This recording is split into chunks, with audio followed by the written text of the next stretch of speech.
11 ವರ್ಷಗಳ ನಂತರ ಬೆಂಗಳೂರು ಪಾಲಿಕೆಗೆ ಚುನಾವಣೆಯ ಮುಹೂರ್ತ ಕೂಡಿ ಬಂದಿದೆ.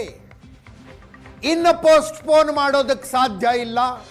ಯಾಕಂದ್ರೆ ಸುಪ್ರೀಂ ಕೋರ್ಟ್ನ ಮುಖ್ಯ ನ್ಯಾಯಮೂರ್ತಿಗಳ ನೇತೃತ್ವದ ಪೀಠ ಕೊಟ್ಟಿರುವ ತೀರ್ಪಿದು.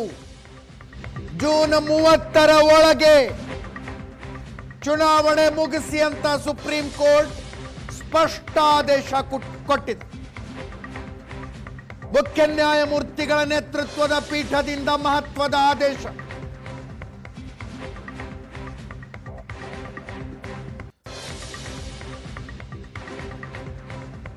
ವಾರ್ಡ್ ವಿಂಗಡಣೆ ಮಾಡೋದಕ್ಕೆ ಮೀಸಲಾತಿ ಪ್ರಕ್ರಿಯೆಗೆ ಟೈಮ್ ಬೇಕು ಅಂದಿತ್ತು ರಾಜ್ಯ ಸರ್ಕಾರ. ಫೆಬ್ರವರಿ 28ರ ತನಕ ಟೈಮ್ ಕೇಳಿತ್ತು.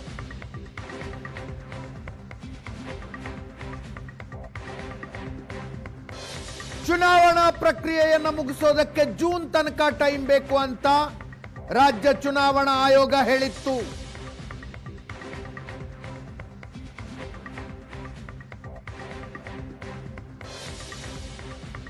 ಆ ಪ್ರಕಾರ ಜೂನ್ 30ರ ಒಳಗೆ ಚುನಾವಣೆ ಮುಗಿಸಿ ಅಂತ ಸುಪ್ರೀಂ ಕೋರ್ಟ್ ಆದೇಶ ಕೊಟ್ಟಿದೆ.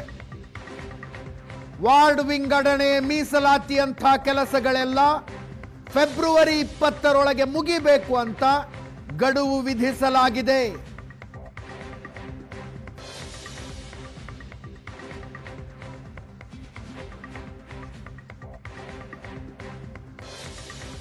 ಮಾರ್ಚ್ 16ರ ಒಳಗೆ ಮತದಾರರ ಅಂತಿಮ ಪಟ್ಟಿ ರೆಡಿಯಾಗಬೇಕು, ಪ್ರಕಟ ಆಗಬೇಕು.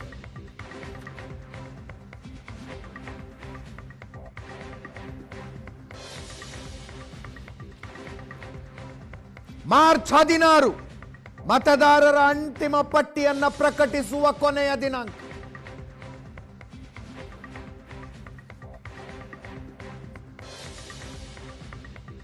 ಮಕ್ಕಳ ಪರೀಕ್ಷೆಗಳ ಕಾರಣಕ್ಕೆ ಮೇ 26ರ ನಂತರ ಚುನಾವಣಾ ಪ್ರಕ್ರಿಯೆ ಆರಂಭಗೊಳ್ಳಬೇಕು. ಜೂನ್ 30ರೊಳಗೆ ಎಲೆಕ್ಷನ್ ಮುಗಿಸಿ ರಿಸಲ್ಟ್ ಬರಬೇಕು.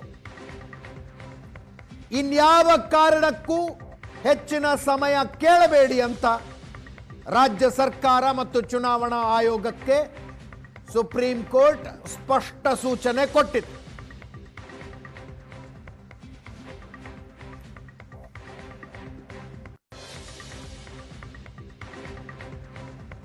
ಎಂಪಿ ಜಿಬಿಎ ಆದ ನಂತರದ ಮೊಟ್ಟ ಮೊದಲ ಚುನಾವಣೆ. ಬೃಹತ್ ಬೆಂಗಳೂರು ಮಹಾನಗರ ಪಾಲಿಕೆ ಗ್ರೇಟರ್ ಬೆಂಗಳೂರು ಅಥಾರಿಟಿಯಾಗಿ 5 ಭಾಗಗಳಾಗಿ ವಿಂಗಡಣೆಗೊಂಡಿದೆ. ಪೂರ್ವ, ಪಶ್ಚಿಮ, ಕೇಂದ್ರ, ದಕ್ಷಿಣ ಮತ್ತು ಉತ್ತರ. ಪೂರ್ವ ಪಾಲಿಕೆಯಲ್ಲಿ 50 ವಾರ್ಡು, ಪಶ್ಚಿಮ ಪಾಲಿಕೆಯಲ್ಲಿ 111 ವಾರ್ಡು, ಕೇಂದ್ರ ಪಾಲಿಕೆಯಲ್ಲಿ 63 ವಾರ್ಡು, ದಕ್ಷಿಣ ಪಾಲಿಕೆಯಲ್ಲಿ 72, ಉತ್ತರ ಪಾಲಿಕೆಯಲ್ಲಿ 72. ಗ್ರೇಟರ್ ಬೆಂಗಳೂರು ಅಥಾರಿಟಿ ಬೆಂಗಳೂರನ್ನು 5 ವಿಭಾಗಗಳನ್ನಾಗಿ ವಿಂಗಡಿಸಿದೆ.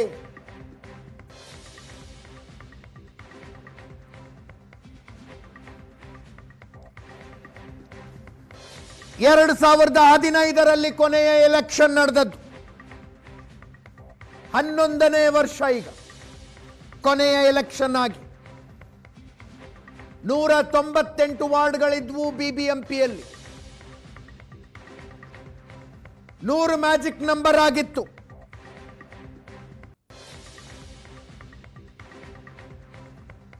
ಎರಡು 2015ರ ಚುನಾವಣೆಯಲ್ಲಿ ಬಿಜೆಪಿ 100, ಕಾಂಗ್ರೆಸ್ 76, ಜೆಡಿಎಸ್ 14, ಇತರೆ 8 ಸ್ಥಾನಗಳಲ್ಲಿ ಗೆದ್ದಿತು.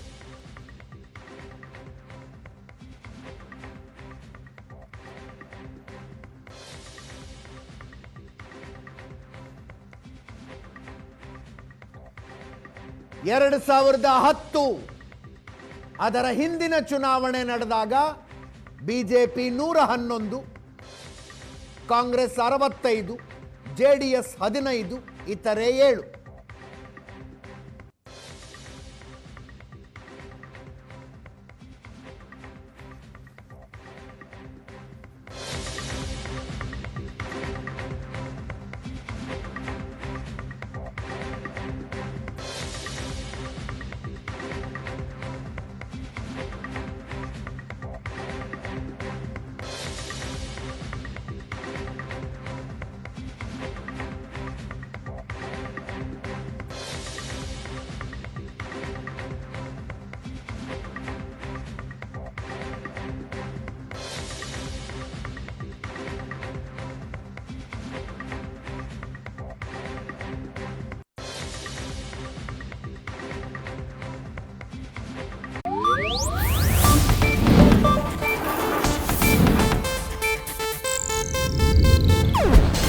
ಏಷ್ಯಾನೆಟ್ ನ್ಯೂಸ್ ನೆಟ್ವರ್ಕ್ ಪ್ರಸ್ತುತಿ.